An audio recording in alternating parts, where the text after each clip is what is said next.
దేవుణ్ణి కూడా ప్రేమించేది ఎందుకు అని అంటే ప్రేమించేది అంటే ప్రేమిస్తున్నాం అనుకుంటున్నారు అంతే, పాపం ప్రేమించట్లేదు ఎవరు కూడా. చెప్తూ ఉంటాను, నేను దేవుడిని ప్రేమిస్తున్నాను, నేను దేవుని గౌరవిస్తున్నాను, నేను దేవుని సన్నిధిలో ఉన్నాను అనుకుంటారు అంతే. కారణం ఏంటంటే దేవుడు అన్నీ మనకి ఇస్తున్నాడు అని నమ్మకం, అంతే కదా.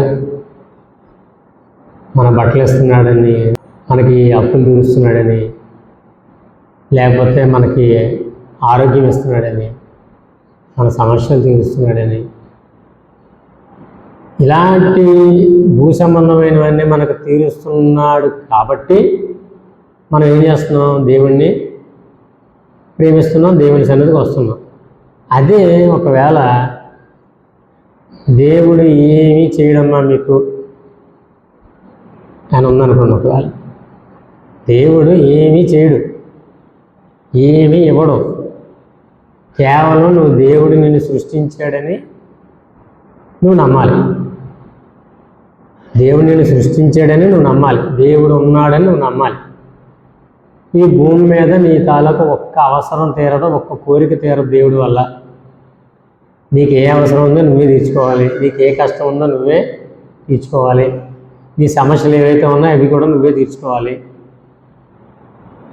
అన్నీ కూడా నువ్వే తీర్చుకోవాలి అని కనుక దేవుని వాక్యం చెప్పబడింది అనుకోండి.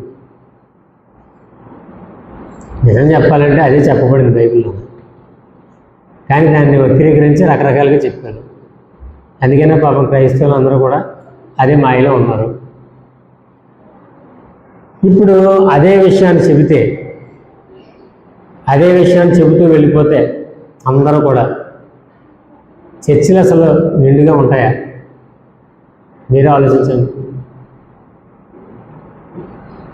ఉండరు, అసలు ఎవరు ఉండరు, ఒక్కరు కూడా ఉండరు.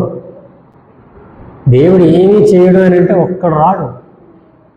దేవుడు ఉన్నాడు, మొత్తానికి ఉన్నాడంతే. అప్పుడు ఏమనిపిస్తుంది, ఇది ఉండే వేరే ఉపయోగం ఏంటి మనకైతే? మనకి దేవుడు అన్నవాడు ఏం చేయకపోతే మనం ప్రార్థన చేసి, ప్రభువా నా కాలు ఇరిగింది అతికించు నాయన, లేకపోతే నా సమస్యలు ఉన్నాయి, చాలా బాధలో ఉన్నా, ఆ బాధ నుంచి ఆ సమస్య నుంచి విడుదల చేయను ఆయన అని అంటే, మరి దేవుడు ఇవన్నీ చేయకపోతే, విడుదల చేయకపోతే, ఏమీ దేవుడు చేయకపోతే ఎందుకు? దేవుడిని నమ్మిన తర్వాత కూటమి పెట్టుకుని మీటింగ్ పెట్టుకుని చెప్తూ ఉంటారు ఏంటంటే, నేను యేసుక్రీస్తుని విశ్వసించాను, నేను నమ్మాను, కారణం ఏంటి అని అంటే నాకు దేవుడు మేలు చేశాడు, నాకు పలానా రోగం కుదిర్చాడు, నాకు విడుదల పొందాను, నా సమస్యలు తీర్చాడు, అప్పులు తీర్చే మార్గాన్ని ఇచ్చాడు, దానివల్ల నేను యేసుక్రీస్తుని నమ్ముకున్నాను. ఈ రోజున మీరు కూడా నమ్మండి, మీ సమస్యలు కూడా దేవుడు తీరుస్తాడు అని సాక్ష్యం చెప్పగానే మనకు క్వశ్చన్ ఏమో రావాలి, ఏంటి అని అంటే నీకు దేవుడు మేలు చేశాడు కాబట్టి నువ్వు దేవుణ్ణి నమ్మావు, ఒకవేళ చెయ్యకపోతే నువ్వు నమ్మవా? అంటే అప్పటి వరకు నువ్వు వేరే దేవుడిని నమ్మావు, ఇప్పుడేమో ఆ దేవుడి వల్ల ఏమీ ఉపయోగం లేదు కాబట్టి కొత్త దేవుడిని వెతుక్కున్నావు. కొత్త దేవుడి దగ్గర ఏమొచ్చింది? నీ సమస్యలు తీరాయి కాబట్టి ఈ కొత్త దేవుడు గొప్పడు, అంతేనా? అంటే అప్పటి వరకు నీకు ఈ దేవుడు కనిపించలేదు, అర్థమవుతుందమ్మా? ఈ దేవుడు కనిపించలేదు అప్పటి వరకు.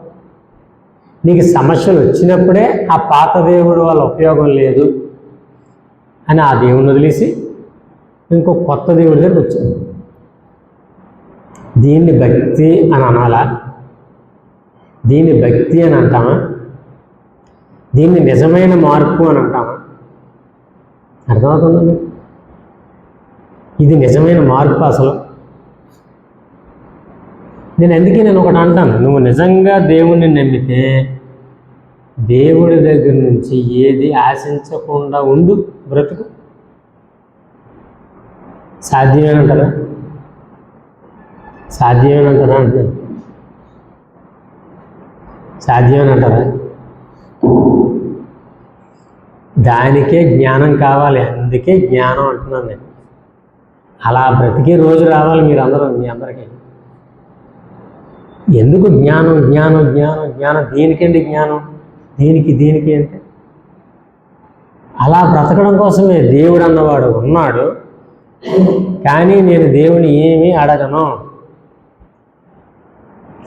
ఎంత అహంకారం అమ్మా నీకు అని ఇంకోటి చెప్తాడు. అలా అన్నామంటే ఎంత అహంకారం! దేవుడిని అడగవా? దేవుడికి ఏం చెప్పవా? దేవుడికి ఏమి చేయమని చెప్పవా?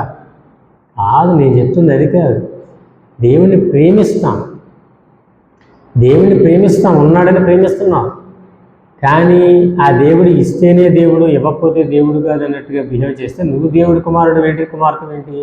కాబట్టి ఈ సిస్టమ్ పక్కన పెట్టి దేవుణ్ణి అడగడం మానేసి, ఎందుకు అంటున్నానంటే యేసుక్రీస్తు చెప్పింది చూడండి, 10 సార్లు చెప్తూ ఉంటాను, ఎన్నిసార్లు చెప్తూ ఉంటాను. మీకు అర్థమైందా? చెప్తున్నా మనకు అర్థం కాదు. యేసు ఏమన్నాడు? ఒరే నాయన, ఏం తిందామనో లేకపోతే ఏం తాగుదామనో ఏం ధరించుకుందామనో ఆలోచించకండి అసలు అన్నాడు కదా. వాటి గురించే దేవుణ్ణి వెతుకుతారేంటి? వాటి గురించే దేవుణ్ణి నమ్ముతారేంట్రా బాబు? అవన్నీ పక్కన పెట్టండి. ఇవన్నీ కావాలని మీ తండ్రికి తెలుసు అని చెప్పాడు కదా. మరి అది ఎందుకు సిల్లిగా లైట్గా తీసుకుంటున్నారు ఆ మాటల్ని? యేసుక్రీస్తు చెప్పిన మాటల్ని సీరియస్గా తీసుకోవాలి కదా మరి ఆ మాటల్ని. అడుక్కోవడం నేర్పించారు. దేవుణ్ణి అడుక్కుంటే తప్ప అండి? అసలు దేవుడు కూడా అడుక్కోవద్దని చెప్పాడు. ఇప్పుడు మన తండ్రి ఆస్తి మనది అవుతుంది, అంతే కదా. అలా కాకుండా ముష్టెత్తుకుంటావా నీ సొంత తండ్రి దగ్గరికి వెళ్ళి? అవసరమా? దేవుడేమో రాజుల్లాగా బ్రతకండి రా బాబు అని అంటుంటే ఇంకా మేము అడుగుతున్న వాళ్ళగా బతుకుతామని చెప్పని ఉంటే ఎలాగా? అలా నేర్పించేశారు. ఇప్పుడు నేను మీకు చెప్పిన మాట ఏంటి? దేవుని ప్రేమిద్దాం. ఎలా ప్రేమిద్దాం అంటే దేవుడు ఏమైనా మనకి ఇస్తే ప్రేమిద్దామా? ఇవ్వకపోయినా ప్రేమిద్దామా? అర్థమవుతుంది కదా? ఇస్తే ప్రేమిద్దామా, ఇవ్వకపోయినా ప్రేమిద్దామా? మనకి ఏమైనా చేస్తేనే ప్రేమిద్దామా? చెప్పండి, ఎలా ప్రేమిద్దాం దేవుణ్ణి? ఇస్తేనే ప్రేమిద్దామా, ఇవ్వకపోయినా ప్రేమిద్దామా? చెప్పండి. అంతే. ఇవ్వకపోయినా ప్రేమించి అసలు మనం నో ఎక్స్పెక్టేషన్స్ అంటాను నేనైతే. అదేంటంటే దేవుడు అడగమన్నాడు కదా అని అనుకుంటాను. అది అడగమనేది వేరు, ఇలాంటివేమో అడగమనలేదు దేవుడు.